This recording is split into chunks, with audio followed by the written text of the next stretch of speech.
Hello friends, welcome to G tutorial. मैं हूं आपकी दोस्त प्रिया और आज हम बात करने वाले हैं लॉ ऑफ डिमांड के बारे में। So before law of demand मैं पढ़ाने से पहले मुझे एक रिक्वेस्ट है आपसे कि even in my previous video में ये बोलना भूल गई कि जब भी आप कोई वीडियो लेक्चर देखेंगे प्लीज़ मेक श्योर कि आप एक चीज़ ये करें कि आप एक नोटबुक लेकर उसमें प्रॉपरली नोट डाउन करते जाइए। आई एम नॉट सेइंग कि right a whole thing, but जो भी चीज़ें आपको अपने से समझ में आ रहा है इन योर ओन लैंग्वेज आप उसको लिखते जाना। अदरवाइज ये जब आप वीडियो को देखते रहेंगे तो आपको बहुत ज़्यादा बोर होएगा एंड आफ्टर 10 to 15 मिनट्स के बाद में you will just close the video and आपको बिल्कुल मज़ा नहीं आएगा उस चीज़ को लेकर। So it's my humble request कि आप हो सके तो प्लीज़ एक नोट बनाते जाइए उसको लेकर, ठीक है। तो अब हम बात करने वाले हैं स्टेटमेंट ऑफ द लॉ के बारे में। बिफोर दिस मैं ये बताना चाहूंगी कि लॉ ऑफ डिमांड को इंट्रोड्यूस किसने किया था। तो law of demand is introduce by professor Alfred martial, ठीक है। ये हम बोल सकते हैं इज द जो मेन डिमांड है, डिमांड का पूरा जो एक कॉन्सेप्ट, ये सारी चीजें explain and everything is by the professor Alfred martial. Okay, इन्होंने क्या किया था, ये जो लॉ ऑफ डिमांड इन्होंने पब्लिश किया था in his book principles of economics. And ये हम बात करेंगे कि what is statement of the law, actual में लॉ ऑफ डिमांड बोलता क्या है। तो यहाँ से हम बात करते हैं according to professor Alfred Marshall other thing being equal, ठीक है। अब ये क्या बात कर रहे हैं अदर थिंग बीइंग इक्वल के बारे में, कि जो भी हमने प्रीवियस वीडियो आप प्लीज जाके रेफर कीजिएगा, उसमें हमने फैक्टर्स के बारे में बात किया था। आई गेस अराउंड 11 फैक्टर्स थे वहां पे। तो जितने भी फैक्टर्स थे ही सेइंग दैट कि अगर वो सारे फैक्टर्स कांस्टेंट रहेंगे, मतलब वहां पे कोई भी चेंजेस नहीं होगा, ठीक है। अगर वो सारी चीजें इक्वल है तो वहां पे क्या होगा कि higher the price of a commodity, अगर किसी भी कमोडिटी का प्राइस क्या होता है, बढ़ता है। अगर किसी भी चीज का क्या होता है, प्राइस अगर बढ़ता है तो उसका जो डिमांड रहेगा, ठीक है, smaller is the quantity demanded, तो ऑटोमेटिकली जो उसका डिमांड रहेगा वो क्या हो जाएगा, कम हो जाएगा। क्यों? क्योंकि प्राइस क्या हो रहा है, बढ़ रहा है। तो higher the price of the commodity smaller is the quantity demanded, okay. And अगर वाइस वर्सा की बात करेंगे तो इन्होंने वो भी बोला कि एंड अगर हम बात करेंगे lower the price of a commodity, अगर कमोडिटी का क्या हो रहा है, प्राइस जो है वो क्या हो जाता है, कम हो जाता है। किसी भी प्रोडक्ट का अगर प्राइस कम हो जाता है तो वहां पे क्या होगा, डिमांड उसका क्या हो जाएगा, बढ़ जाएगा, ओके। सो ये क्या है कि प्रोफेसर अल्फ्रेड मार्शल ने बहुत ही क्लियरली ये चीज को बताया है कि what is law of demand. So ये सारी चीजें आई गेस आपको क्लियर हो चुकी होगी। अब हम बात करेंगे फंक्शनल, इन्होंने एक सिंबॉलिकली एक चीज को रिप्रेजेंट किया है डिमांड को। डिमांड ऑफ एक्स कमोडिटी को हम क्या देखेंगे, demand of a commodity is the functional relationship of the price of a commodity. तो सिंबॉलिकली हम अगर देखेंगे तो ये हम लिखते हैं कि demand is the function of price, okay. Friends, हमने देखा लॉ ऑफ डिमांड क्या होता है। अब हम बात करेंगे डिमांड शेड्यूल क्या होता है करके। तो मैंने ये पहले भी बताया है व्हाट इज डिमांड शेड्यूल। तो हम ये जस्ट एक एग्जाम्पल में समझते हैं और आपको ये चीज़ बहुत इंपॉर्टेंट है कि जब भी आप लॉ ऑफ डिमांड लिखेंगे तो जब आप स्टेटमेंट ऑफ द लॉ लिखेंगे उसके बाद में ये डायग्राम्स आपके टेक्स्ट बुक में प्रॉपरली अवेलेबल है एंड ये मैं डिस्क्रिप्शन बॉक्स में भी आपको डाल दूंगी कि आपको टेक्स्ट बुक कहाँ से मिल जाएगा, आप उसमें देख सकते हो। ये चीज़ डायग्राम इसको एक टैबुलर फॉर्म में दिया जाता है, वो आप प्रॉपरली वहाँ से कॉपी कर लीजिए। मैं यहाँ पे आपको एक्सप्लेन कर रही हूँ कि व्हाट इज डिमांड शेड्यूल। तो यहाँ पे आप देख रहे हैं कि जिस तरह आपका क्या हो रहा है, प्राइस घटते जा रहा है, कम हो रहा है, डिमांड उसी तरह क्या हो रहा है, बढ़ते जा रहा है। ये है डिमांड शेड्यूल। और हम बात करेंगे अभी डिमांड कर्व को लेकर। अब डिमांड कर्व क्या होता है, ये होता है demand curve, that is a daily curve. पर ये डेली कर्व बनने से पहले हमें क्या देखना है कि ये जो डिमांड शेड्यूल है इसको रिप्रेजेंट कैसे किया है, उसके बेस पे डेली कर्व हमें दिखता है। तो हमने क्या देखा कि एट प्राइस P डिमांड कितना है, 1 kg, ठीक है। तो 50 जब रुपीज 50 है तो कितना kg डिमांड है, 1 kg एंड एट प्राइस 40, जैसे हमने देखा कि प्राइस क्या हो गया, कम हो गया, तो डिमांड क्या हो जाएगा, बढ़ जाएगा। तो यहाँ पे 40 kg पे क्या 40 रुपीज पे क्या आने वाला है, 2 kg का डिमांड हो रहा है, ठीक है। तो इसी अकॉर्डिंगली हम क्या देखेंगे कि जिस तरह प्राइस घटते जा रहा है, डिमांड क्या होगा, बढ़ते जाएगा। सो this is nothing but a demand schedule and a demand curve. Friends, हम बात करने वाले हैं असम्पशंस के बारे में। अब आप सोचो कि असम्पशंस क्या होता है। तो जब भी हम कोई लॉ सीखते हैं, जैसे यहाँ पे हम सीख रहे हैं लॉ ऑफ डिमांड को, तो जब भी कोई एक लॉ हम सीखते हैं, वहाँ पे कुछ कुछ चीज़ें होती है जिसको हम अज्यूम करते हैं कि दैट इट इज़ कांस्टेंट, या ये चीज़ें हम मान के चलेंगे। तो यहाँ पे देखते हैं हम लोग क्या पॉइंट्स है जो असम्पशंस में आएंगे। तो ये जो पॉइंट्स है, अगर आप प्रॉपरली देखेंगे तो आप देखेंगे इनकम है, पॉपुलेशन है, सब्स्टिट्यूट गुड्स है, यहाँ पे कॉम्प्लीमेंट्री गुड्स है, टेस्ट, हैबिट, फैशन है, ये सारी चीजें। तो और भी हमने क्या देखा, expectation about future prices, taxation policy. तो अगर आप जस्ट रिकॉल करते जाओगे तो आपको याद आएगा कि ये पॉइंट्स आपने मेरे प्रीवियस वीडियो में देखा होगा, जहाँ पे मैंने क्या सिखाया था आपको, factors you can say determinants of demand. तो वहां पे मैंने आपको एक निमोनिक भी दिया था, स्टॉप 3 टाइम्स। किसे आप स्टॉप कर रहे हो, एलियन को। Okay, so stop 3 times alien. यहाँ के जो 11 पॉइंट्स है टोटल, यहाँ पे हमने क्या किया है, इस न्यू सिलेबस के according it is only 7 points यहाँ पे इन्होंने रखे हैं फैक्टर्स। जो फैक्टर्स वहाँ पे 11 पॉइंट्स है, यहाँ पे असम्पशंस में उन्होंने क्या किया है, 7 असम्पशंस को रखे हैं। And it is very important कि जब भी आप लॉ ऑफ डिमांड लिखो, ये सारे पॉइंट्स आपको हमेशा लिखने ही पड़ेंगे। ये 7 पॉइंट्स को आपको कंपल्सरी लिखना है। अगर आप लॉ ऑफ डिमांड के एक्सेप्शंस लिखते हो, अगर क्वेश्चन ऐसे पूछता है कि राइट इट्स एक्सेप्शंस, तो भी आपको क्या करना पड़ेगा, ये पॉइंट्स को लिखने पड़ेंगे, just only the heading points. But अगर वो पूछते हैं कि explain the law of demand और along with its assumptions, तो आपको क्या करना पड़ेगा, लॉ ऑफ डिमांड एक्सप्लेन करना पड़ेगा, उसके साथ में आपको क्या करना पड़ेगा, ये assumptions भी आपको लिखने पड़ेंगे, विथ इन डिटेल आपको लिखना पड़ेगा, ठीक है। तो हम बात करेंगे फर्स्ट पॉइंट का, that is a constant level of income. अब यहाँ पे हम क्या देख रहे हैं कि मेन हमारा लॉ ऑफ डिमांड क्या बोलता था कि जब भी कभी आपका क्या होगा, प्राइस बढ़ता है, डिमांड क्या होता है, घट जाता है। ये हमारा मेन जो डिमांड का एक बेसिक पॉइंट है, यही चीज है, इसी के ऊपर पूरा लॉ ऑफ डिमांड चल रहा है। तो हमने क्या मान के चल रहा है कि अगर आपको ये लॉ ऑफ डिमांड को ट्रू होल्ड करना है, तो उसके लिए आपको क्या करना पड़ेगा, ये सारी चीजें अज्यूम करनी पड़ेगी कि ये जितने भी फैक्टर्स है, ये क्या है, कांस्टेंट होंगे, ठीक है। तो अब यहाँ पे हम क्या देख रहे हैं कि ये चीज को अगर ट्रू करना है, एक एग्जाम्पल लेते हैं, अगर ये चीज ट्रू करनी है आपको तो ऐसे ही रखना पड़ेगा। लेकिन सपोज आप देख लेते हो कि यहाँ पे जो हमने कांस्टेंट बोला, लेट्स टेक एन एग्जांपल कि कांस्टेंट इनकम नहीं है। अब यहाँ पे आप सोचो कि एग्जांपल ले लिया जाए, किसी पर्सन का सैलरी था 30,000 एंड सडनली क्या देखा गया कि उसका इंक्रीज हो गया सैलरी टू 50,000। अब यहाँ पे क्या होगा, just because of an increase in income, अब यहाँ पे इनकम चेंज हुआ है, ठीक है। अब जैसे ही इनकम चेंज हुआ तो आपको क्या लग रहा है कि प्राइस में चेंज होगा या नहीं होगा, उससे आपको फर्क पड़ेगा क्या? नो। Why so?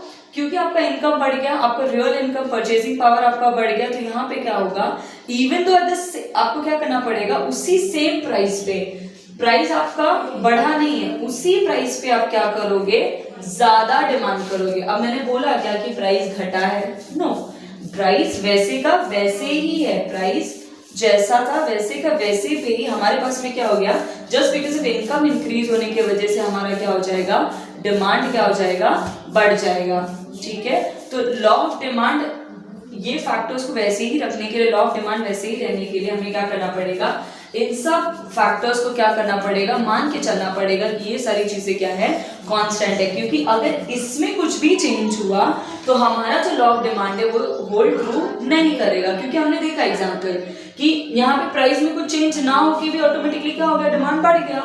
क्यों ऐसा हुआ? क्योंकि इनकम में चेंज हुआ। तो यहाँ पे क्या हो रहा है, लॉ ऑफ डिमांड क्या सेम ट्रू होल्ड कर रहा है क्या? नहीं, चेंज हो गया। तो इसीलिए लॉ ऑफ डिमांड को क्या करना पड़ता है, अगर लॉ ऑफ डिमांड हमें समझना है या लॉ ऑफ डिमांड को ये करना है तो अज्यूम करके चलेंगे कि ये सारी चीजें क्या होती हैं, कांस्टेंट रहती है। अब सेकंड एग्जांपल की हम बात करेंगे। सेकेंड फैक्टर्स के बारे में, no change in size of population. Same, अगर आप देखोगे कि प्राइस बढ़ता है तो डिमांड क्या हो जाएगा, घट जाएगा।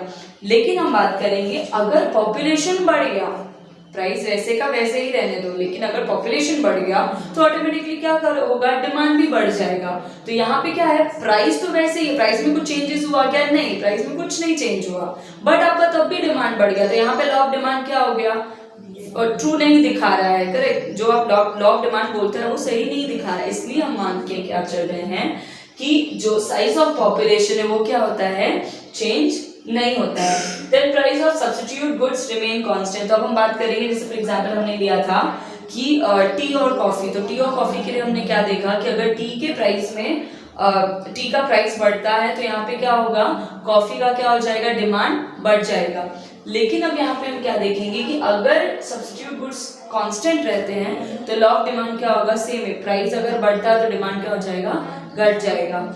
प्राइस ऑफ कॉम्प्लीमेंट्री गुड्स, आपको याद होगा कॉम्प्लीमेंट्री गुड्स मैंने बोला था, दैट इज आवर जॉइंट और you can say related goods. So price of fuel और कार का एग्जांपल हमने लिया था, तो वहां पे भी क्या देखा गया है कि कोई भी चेंजेस नहीं होता है।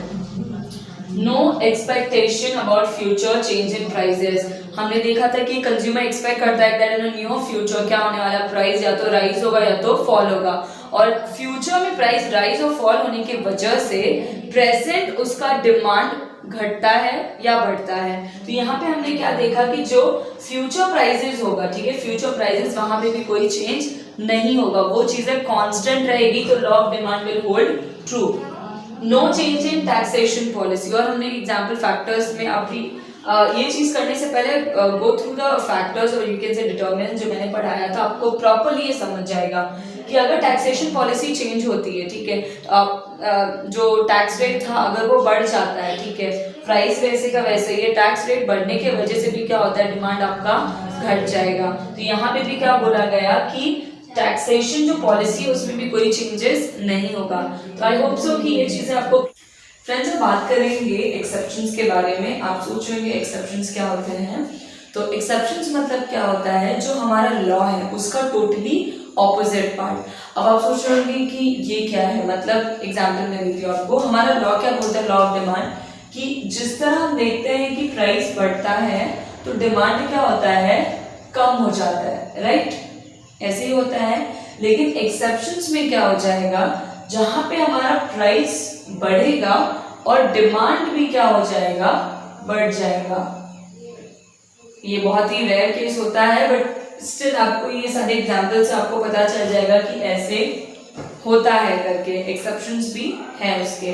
तो हम फर्स्ट एक पॉइंट लेकर चलते हैं, दैट इज अ गिफिन्स पैराडॉक्स। अब यहाँ पे हम लोग क्या देखेंगे कि एक्सेप्शंस के बारे में, जहाँ पे हम ये वाला केस देखेंगे, राइट, जहाँ पे प्राइस बढ़ रहा है और डिमांड भी क्या होता है, बढ़ते जाता है। First one is Giffen's paradox. यहाँ पे क्या है कि सर रॉबर्ट ने देखा था इंग्लैंड में, उन्होंने कि एज द इंफीरियर गुड्स, ठीक है, गिफिन गुड्स मतलब क्या बोल सकते हैं, इंफीरियर गुड्स, और जैसे लो क्वालिटी जो गुड्स होते हैं वो गुड्स का अगर हम देखेंगे कि अगर लो क्वालिटी गुड्स का अगर प्राइस क्या होता है, डिक्रीज होता है, तो उसका क्या हो जाता है, डिमांड जो होगा वो भी क्या होता है, डिक्रीज हो जाता है। अब ये ऐसे क्यों होता है, सपोज फॉर एग्जांपल हम लोग देखते हैं कि हमारे पास में एक लो क्वालिटी राइस है और एक बासमती राइस है, ठीक है, तो यहाँ पे क्या हो जाएगा, एक नॉर्मल राइस, ठीक है। अब यहाँ पे नॉर्मल राइस का जो प्राइस है वो घटता है अगर, तो उसका डिमांड भी क्या करेंगे लोग, घटा देंगे। क्यों ऐसा करेंगे, क्योंकि अगर इसका प्राइस घट जाता है तो यहाँ पे क्या करेंगे लोग, सोचेंगे कम इसको परचेज किया जाए, और जो यहाँ का जो पैसे बचेंगे that is a real income, उस इनकम को हम क्या यूज करेंगे, उसको यूज करके हम लोग क्या करेंगे, डिमांड करेंगे। किस चीज का डिमांड करेंगे, बासमती राइस का। तो यहाँ पे हमने क्या देखा कि जब भी कभी कोई इंफीरियर गुड्स का प्राइस घटता है तो सुपीरियर की क्या होती है, डिमांड बढ़ती है। यहाँ पे हमने क्या देखा, जब इंफीरियर का प्राइस घटेगा तो उसका डिमांड भी घट जाएगा, ठीक है। और सुपीरियर गुड्स जो है, इवन तो उसका क्या है, प्राइस ज्यादा है, उसका प्राइस ज्यादा है, तब भी क्या होगा, उसका डिमांड बढ़ जाएगा, ठीक है। So this is Giffen paradox. यहाँ पे उन्होंने एग्जांपल देखा था, इंग्लैंड में उन्होंने देखा था कि जब ब्रेड का प्राइस घट गया तो लोगों ने क्या किया, उसको डिमांड कम किया, और जो रियल इनकम वहां से बचा, वहां पे जो उनके पास में पैसे बच गए, उन्होंने क्या यूज किया, सुपीरियर क्वालिटी, दैट इज वहां पे मीट था, लोग प्रेफर करना चाहते थे इस ब्रेड को छोड़कर, वो लोग क्या स्विच ओवर हो गए मीट की तरफ। This is called as Giffen paradox.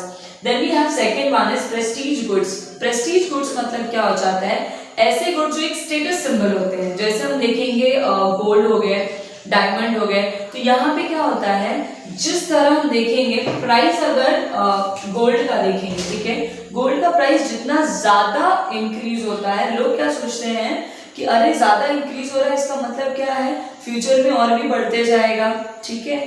और क्या होगा कि प्रेस्टीज गुड्स है, जितना ज्यादा हमारे पास में सोना होगा उतना ज्यादा हम लोग क्या रहेंगे, एक मतलब रिच पीपल में हमारी कैटेगरी हो जाएगी, हम एक हाई स्टेटस वाले पर्सन हो जाएंगे। तो दैट इज व्हाई यहाँ पे क्या होता है, जितना ज्यादा प्राइस बढ़ते जाएगा उतना ज्यादा उसका क्या होगा, डिमांड भी बढ़ेगा। Third one we have speculation. Speculation मतलब क्या होता है, इन एंटिसिपेट करते हैं हम फ्यूचर के लिए कि यस अभी प्राइस भले इंक्रीज हो रहा है, बट फ्यूचर में ये प्राइस क्या होगा, और बढ़ जाएगा। फॉर एग्जाम्पल हम देखते हैं शेयर मार्केट में इसी तरह होता है, सिक्योरिटीज मार्केट में, कि एज द प्राइस, ठीक है, जैसे ही अगर प्राइस अभी बढ़ रहा है, फॉर एग्जाम्पल हम लेते हैं कि रिलायंस की कंपनी है, ठीक है, हमें पता है कि रिलायंस एक बहुत ही एक बड़ी जायंट कंपनी है, तो यहाँ पे क्या होने वाला है, एज द प्रोडक्ट, ठीक है, हम जो देखेंगे कि अगर उसके शेयर्स का प्राइस बढ़ता है, हमें पता है कि बहुत ही एक हाई परफॉर्मेंस कंपनी है, तो उसका फ्यूचर में भी क्या होगा, प्राइस बढ़ते ही जाएगा। तो हमने क्या देखा, अगर एक शेयर का प्राइस 500 है, बट हम एंटिसिपेट करते हैं दैट फ्यूचर में वो 1000 रुपीज होने वाला है, तो हम क्या करेंगे, राइजिंग प्राइस पे भी उसका डिमांड होगा, क्योंकि हमने क्या एंटिसिपेट किया कि फ्यूचर में क्या होने वाला है, उसका प्राइस बढ़ने वाला है। Then we have fourth one is price illusion, ठीक है। प्राइस इल्यूजन मतलब क्या होता है, just we have a thinking कि अब हमने मार्केट में गए, वहां पे हम सोचते हैं कि अरे ये जो प्रोडक्ट है हाई प्राइस प्रोडक्ट है, इसका मतलब क्या होगा कि ये प्रोडक्ट क्या होगा, अच्छा होगा, बेटर क्वालिटी का होगा, जो कि जरूरी नहीं है वो बेटर क्वालिटी का हो, बट जस्ट बिकॉज हम सोचते हैं कि अरे यार सस्ती चीज जो होती है वो क्या होती है, चीप गुड्स क्या होती है, वो अच्छी नहीं होती है, और हमारे दिमाग में क्या होता है, expensive goods are always better quality goods होते हैं। तो दैट इज प्राइस इल्यूजन, जहाँ पे हम क्या सोचते हैं कि जो ब्रांडेड प्रोडक्ट्स होते हैं, जो भी हाई प्राइस गुड्स होते हैं, वो क्या होते हैं, अच्छे होते हैं, बेटर क्वालिटी के होते हैं, that is a price illusion. तो वहां पे भी हमने देखा कि जितना ज्यादा प्राइस इंक्रीज होते जाएगा, हाई प्राइस होते जाएगा, उसके अकॉर्डिंगली क्या होगा, डिमांड भी उसका बढ़ते जाता है। इग्नोरेंस, ठीक है, अभी इग्नोरेंस मतलब क्या होगा कि हमें उस चीज के बारे में पता ही नहीं है। सपोज फॉर एग्जांपल अभी हम यूपी में आए हैं यहाँ पे, तो हमें कुछ चीजों की प्राइस नहीं पता है, तो यहाँ पे वो लोग क्या कर सकते हैं, दो उन्होंने वो ऐसा किया नहीं है, बट क्या कर सकते हैं वो लोग कि अगर कुछ उनको चाहिए हमसे एक ठगने के लिए, तो हमें चीजों के बारे में पता नहीं है, तो वो हमसे क्या कर सकते हैं, ज्यादा वो लोग क्या कर सकते हैं हमसे कि इवन दो प्राइस उसका उतना नहीं है, लेकिन हम लोग इग्नोर है उस चीज के बारे में, तो वो लोग क्या कर सकते हैं, हमसे हाई प्राइस चार्ज कर सकते हैं, और हम लोग क्या करेंगे, स्टिल उसका डिमांड क्या रहेगा, हाई रहेगा, क्योंकि हम इग्नोरेंट है उसके बारे में। हैबिचुअल गुड्स मतलब क्या हो जाएंगी, ऐसी गुड्स जिस चीजों की हमें क्या हैबिट हो चुकी है, आदत है उस चीज के। तो जैसे हम एग्जांपल ले सकते हैं लिकर, सिगरेट, और जो हमारे नेसेसरी गुड्स होते हैं, या किसी को चाय की आदत होती है, कॉफी की आदत होती है, तो ये जो हैबिचुअल गुड्स होते हैं, इवन तो अगर उसका हम क्या बात करेंगे, प्राइस बढ़ रहा है, स्टिल उसका क्या देखेंगे हम, डिमांड भी बढ़ेगा, क्योंकि उस चीज के बिना लोग रह नहीं सकते, हैबिट हो चुकी है। तो ये सारे कुछ पॉइंट्स थे जो हम क्या करेंगे, एक्सेप्शंस है लॉ ऑफ डिमांड को लेकर टॉपिक है, that is a variation in demand, ठीक है। अब ये वेरिएशन इन डिमांड क्या होता है, वेरिएशन मतलब क्या होता है, there is we have seen around 11 factors, right, उसमें से हम बात करेंगे जो मेन फैक्टर है, दैट इज अ प्राइस, ठीक है। अब यहाँ पे हम क्या देखेंगे, वेरिएशन मतलब क्या होता है, चेंजेस होता है। अब हम देखेंगे डिमांड में चेंजेस होगा, just only one factor, that is only price, ठीक है। हम सिर्फ प्राइस एक फैक्टर देखेंगे, बाकी जितने भी फैक्टर्स, अदर 10 फैक्टर्स, वो सारी चीजें क्या रहेंगी, कांस्टेंट रहेंगी, दैट इज उसमें कोई भी चेंजेस नहीं हो रहा है। हम किस में सिर्फ चेंजेस देख रहे हैं, चेंजेस सिर्फ हम प्राइस में देखेंगे। तो यहाँ पे हम क्या देख रहे हैं कि जो वेरिएशन इन डिमांड है, इसके कितने टाइप्स है, 2 टाइप्स है, one is expansion of demand and the other one is contraction of demand. इसे एक और नाम बोला जाता है एक्सटेंशन ऑफ डिमांड, ठीक है। अब ये जो एक्सपेंशन है और एक्सटेंशन है, इसका मतलब क्या होता है कि जब भी क्वांटिटी डिमांडेड क्या होता है, इंक्रीज होता है। तो हमने ये चीजें क्या देखी है कि क्वांटिटी डिमांडेड इंक्रीज कब होगा, जब क्या होगा, प्राइस में क्या होगा, डिक्रीज होगा, या तो हम क्या कह सकते हैं, फॉल होगा। तो यहाँ पे हम क्या देख रहे हैं कि जैसे प्राइस क्या हो गया है, डिक्रीज हुआ, क्वांटिटी डिमांडेड क्या हो चुकी है, बढ़ गई है। ओके, यहाँ पे हम देख रहे हैं क्वांटिटी डिमांडेड कितना था पहले, यहाँ पे था, दैट इज पॉइंट ए पे था। अब यहाँ पे हमने क्या देखा, as the price is falling, जिस तरह प्राइस अगर घट जाता है तो यहाँ पे हमने क्या देखा, क्वांटिटी डिमांडेड क्या हो जाएगा, इंक्रीज हो जाएगा from point A to point B. हम क्या देख रहे हैं, इंक्रीज हो गया। So this is called as expansion of demand. अब हम बात करेंगे कॉन्ट्रैक्शन ऑफ डिमांड। तो आपको याद होगा कॉन्ट्रैक्शन कब होगा, मतलब क्या होगा, डिमांड कम कब होगा। तो हमने क्या देखा था कि जैसे प्राइस अगर बढ़ते जाता है तो क्या होने वाला है, डिमांड क्या होगा, घट जाएगा। तो अब हम देखेंगे कि पहले प्राइस क्या था, सपोज 10 रुपीज था, ठीक है। तो यहाँ पे हमने क्या देखा, सपोज वो 10 रुपीज था तो क्वांटिटी डिमांडेड क्या था, यहाँ इतना सारा क्वांटिटी डिमांडेड था। लेकिन अगर जो प्राइस 10 था, अगर वो क्या हो जाता है, 15 हो जाता है, प्राइस क्या हो जाता है, बढ़ जाता है। तो हम क्या देख रहे हैं, जो क्वांटिटी डिमांडेड यहाँ पे इतना सारा था वो क्या हो जाएगा, कॉन्ट्रैक्ट होकर कम हो जाएगा। अब क्वांटिटी डिमांडेड क्या हो जाएगा, सिर्फ इतना पार्ट होगा, ना कि इतना part. So this is called as contraction of demand. तो एक चीज आपको हमेशा याद रखनी है यहाँ पे कि वेरिएशन इन डिमांड मतलब क्या हो रहा है, सिर्फ चेंजेस किस में हो रही है, प्राइस में चेंजेस हो रही है। सी ओवर हियर मैंने कोई और फैक्टर्स नहीं लिया है, we are seeing this only price एक फैक्टर है जहां पे हम चेंजेस देखेंगे, एंड अदर जो फैक्टर्स रहेंगे वो सारी चीजें क्या रहेगी, अनचेंज रहेगी, या तो हम क्या कह सकते हैं, कांस्टेंट रहेगी। जब बात कर रहे थे वेरिएशन इन डिमांड को लेकर फर्स्ट इसमें, अब हम बात करेंगे चेंज इन डिमांड। तो याद कीजिए जिसमें जो वेरिएशन बोला था तो उसमें क्या एक चीज के ऊपर फोकस किया था कि that there is changing, price के अंदर क्या होगा, चेंज होगा, ठीक है। लेकिन हम बात करेंगे जब चेंज इन डिमांड के बारे में, तो यहाँ पे हम क्या देखेंगे, प्राइस क्या होगा, कांस्टेंट होगा, मतलब प्राइस में कोई भी चेंज नहीं होगा। बट जो अदर फैक्टर्स है, दैट इज रिमेनिंग 10 पॉइंट जो हमारे थे, size of population, income, then advertisement, taxation policy, ये जितने भी और फैक्टर्स थे वहां पे चेंजेस होगा, ना कि प्राइस में चेंजेस होगा। तो हमने क्या एक चीज यहाँ पे देख रहे हैं, चेंज इन डिमांड में क्या होगा, price will always remain constant, ठीक है।